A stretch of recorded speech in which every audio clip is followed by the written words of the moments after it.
अमन आंधी official YouTube channel का नया ऑडियो वीडियो सबसे पहले आप तक पहुंचे तो चैनल को लाल वाला बटन दबा के सब्सक्राइब करें और साथ में बेल आइकन ओरा सया सवतीनी के रखले बा ओरा सया सवतीनी के रखले बा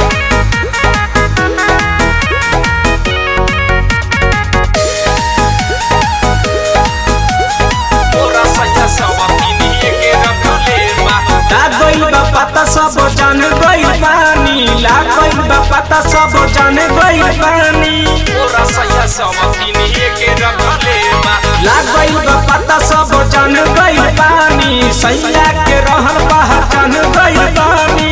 कहियो ना हमरो सामान उतर चखले बा मोरा सैया सवतीनी के रखले बा मोरा सैया सवतीनी के रखले बा मोरा सैया सवतीनी के रखले बा मोरा सैया सवतीनी के रखले बा ओरा सया सवतीनी के रखले बा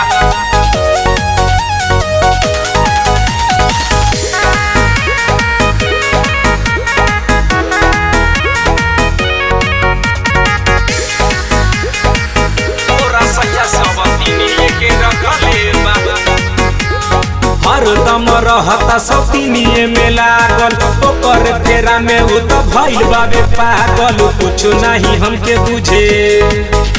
तू कुछ नहीं हमके ओके देले बाटे छागल रोज रात बीततावे सखी हमर जागल सब कुछ कुमारे में सिखले बा मोरा सैया सवतीनिए के रखले बा मोरा सैया सवतीनिए के रखले बा मोरा सैया सवतीनिए के रखले बा मोरा सैया सवतीनिए के रखले बा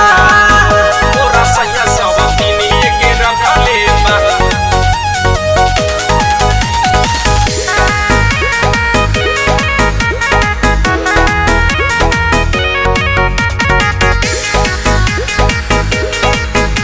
ओरा सया सवतीनी के रखले बा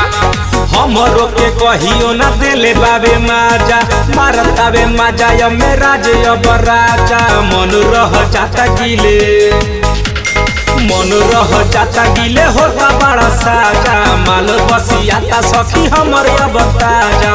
लुकमान परदेसी अब चखले बा मोरा सैया सवतीनी के रखले बा मोरा सैया सवतीनी के रखले बा मोरा सैया सवतीनी के